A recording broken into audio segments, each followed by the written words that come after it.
Comissão Europeia quer continuar a exercer pressão sobre a Rússia enquanto Trump sugeriu a suspensão das sanções americanas ao petróleo estrangeiro.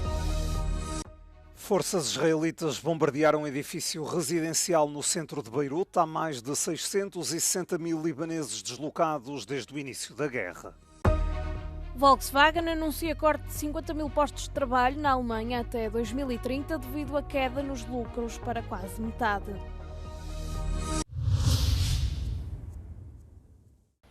À medida que a guerra no Médio Oriente faz disparar os preços do petróleo, a Rússia volta a criar uma divisão entre a União Europeia e os Estados Unidos da América. O presidente Donald Trump sugeriu suspender as sanções norte-americanas ao petróleo estrangeiro numa tentativa de reduzir os preços globais, tranquilizar os investidores alarmados e mitigar as consequências da guerra por si começada. Trump não especificou os países que podiam vir a beneficiar com o alívio das sanções, mas a Rússia poderá estar incluída.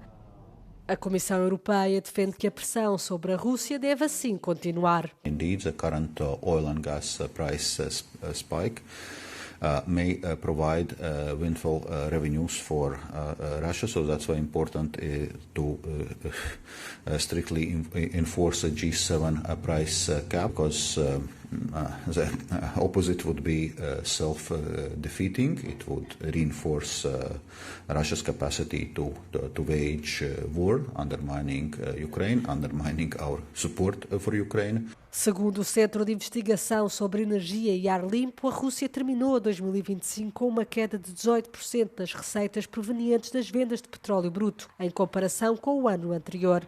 No início de fevereiro, a Comissão Europeia revelou um novo pacote de sanções que inclui a proibição total de serviços marítimos, como seguros, serviços bancários e transporte para os petroleiros russos. Os Estados Unidos garantem ter destruído 16 navios lança-minas no Estreito de Hormuz. Os ataques aconteceram depois de relatos de que o Irão estava a minar esta passagem marítima responsável por 1/5 do comércio mundial de petróleo e gás. O presidente norte-americano Donald Trump já tinha ameaçado lançar uma ofensiva militar sem precedentes se a República Islâmica continuasse a usar a via navegável para desestabilizar ainda mais os mercados globais de energia. Na terça-feira, deputados iranianos alertaram que o Estreito de Hormuz será paz e prosperidade para todos, mas que também se pode tornar um local de punição para aqueles a quem chamaram belicistas. As investidas de Washington na noite de terça-feira encerraram o 11º dia da guerra, que residentes de Teherão descreveram como o mais intenso até agora. As forças israelitas atacaram vários alvos em território iraniano para reduzir a capacidade operacional do aparelho militar do regime dos Ayatollahs. O primeiro-ministro de Israel, Benjamin Netanyahu, afirma que o Irão continuará a ser atacado pelo tempo que for necessário, até que deixe de representar uma ameaça para o Estado hebraico. Ao mesmo tempo, prosseguem as operações em grande escala no vizinho Líbano contra alvos que, segundo os militares israelitas, estão ligados ao grupo Hezbollah, apoiado pelo Irão. Teherão continua a retaliar com salvas de drones e mísseis lançados contra Israel e os países vizinhos do Golfo Pérsico que acolhem bases americanas. Qatar, Emirados Árabes Unidos, Arábia Saudita e Kuwait relataram ter interceptado projéteis. Em várias cidades israelitas, incluindo Tel Aviv, continuam a ouvir sirenes que indicam ataques aéreos. As forças de defesa de Israel dão conta de constantes explosões. Beirute acordou quarta-feira com explosões neste prédio de apartamentos. De acordo com a imprensa libanesa, 4 pessoas morreram. O ataque de Israel, sem aviso prévio, consumiu 2 andares do edifício. Aconteceu em Aisha Bakar, uma área residencial densamente povoada no centro da cidade e onde o Hezbollah não tem influência. É a terceira ofensiva israelita fora dos bastiões do grupo xiita apoiado pelo Irão desde o início da guerra. As ordens de evacuação tinham sido emitidas para Dahieh, um subúrbio no sul de Beirute que reúne membros do Hezbollah. As autoridades libanesas dão conta de mais de 500 mortos na sequência da nova campanha militar de Israel, iniciada a 2 de março. Famílias no sul do Líbano continuam a fugir de casa e a refugiar-se em estádios e escolas de Beirute. Segundo dados oficiais, 667 mil libaneses já se registaram na plataforma online do governo para deslocados. um aumento de mais de 100 mil em apenas um dia. A chefe da delegação do Parlamento Europeu para o Irão critica o presidente dos Estados Unidos pela guerra no Médio Oriente. Acusa Donald Trump de empurrar o povo iraniano para um conflito sem fim à vista.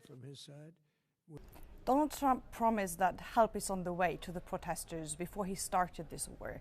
Right now, we see him, and I mean, some of you saw the press conference yesterday. It is quite unclear what his goals are, what his strategies are to get there. And he's gambling with the life of 90 million Iranians and the whole region. And I frankly say I can't endorse a war. I don't know what the goal is, nor what the strategy is, and the Iranians clearly deserve better.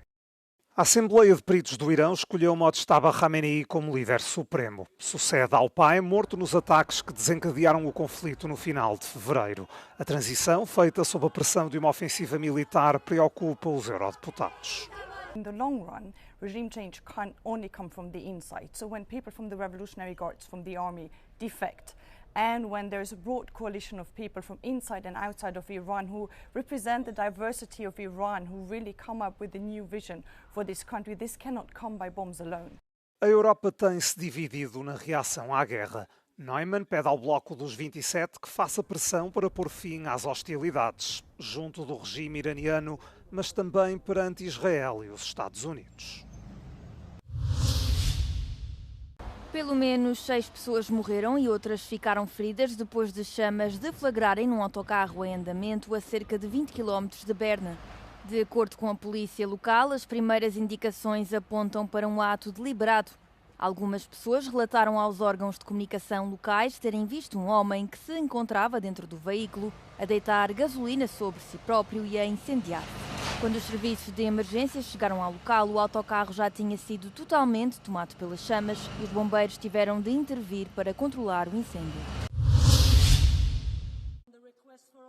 O Parlamento Europeu vai votar em breve uma lei que visa aumentar o regresso de migrantes irregulares através de controversos centros de deportação fora da União Europeia.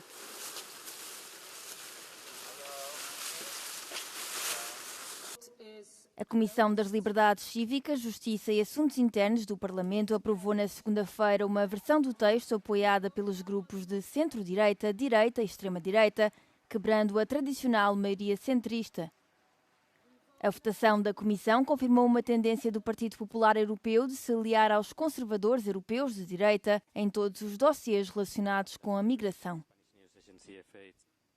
O regulamento de regresso foi proposto pela Comissão Europeia em março de 2025 e foi aprovado pelos Estados-membros em dezembro. Este estabelece o reconhecimento mútuo das decisões de retorno aplicadas aos migrantes entre os países do bloco da União Europeia e permite que as autoridades revistem um local de residência ou outros locais relevantes onde um nacional de um país terceiro que recebeu uma ordem de expulsão pudesse ser encontrado.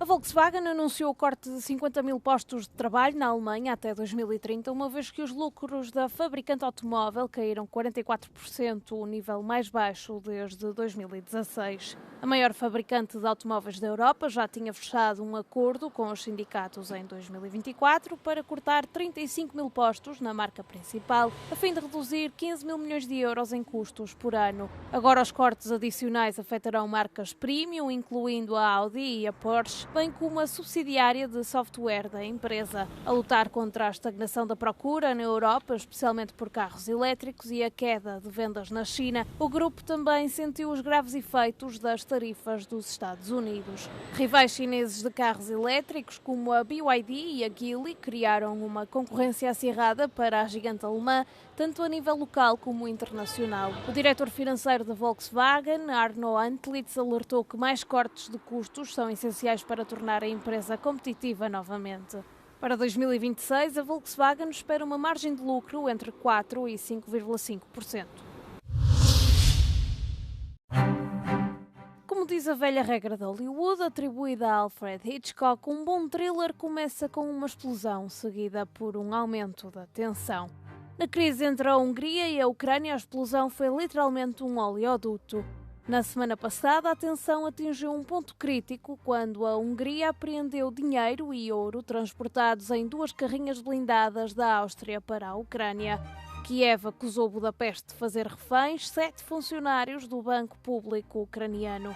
Mas como chegamos a este ponto? Desde o final de janeiro, o fluxo no oleoduto Druzhba está interrompido. Kiev culpa a Rússia pela explosão e recusa-se a reparar os danos, interrompendo o fornecimento de petróleo russo para a Hungria e a Eslováquia. Budapeste, por outro lado, acusa Kiev de explorar a interrupção e, em retaliação, está a bloquear um empréstimo crítico de 90 mil milhões de euros da União Europeia para a Ucrânia. Mas a escalada não parou nos vetos financeiros. Orbán prometeu quebrar o bloqueio do petróleo pela força, embora não tenha explicado como. O presidente da Ucrânia respondeu, sugerindo que daria às tropas ucranianas o endereço de Orbán. Budapeste condenou o comentário, sugerindo que se tratava de uma ameaça de morte.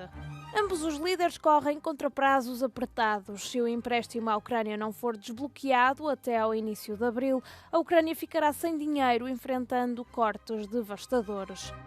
Já Orbán enfrenta eleições decisivas a 12 de abril e opor-se à Ucrânia é a sua estratégia para vencer. A situação deixa a União Europeia numa posição difícil para desbloquear o veto e entregar o dinheiro antes que a Ucrânia vá à falência, enquanto tenta não escolher lados na Hungria. Encontrar esse equilíbrio é realmente complicado numa fase em que este thriller político está a chegar a um ponto de ruptura.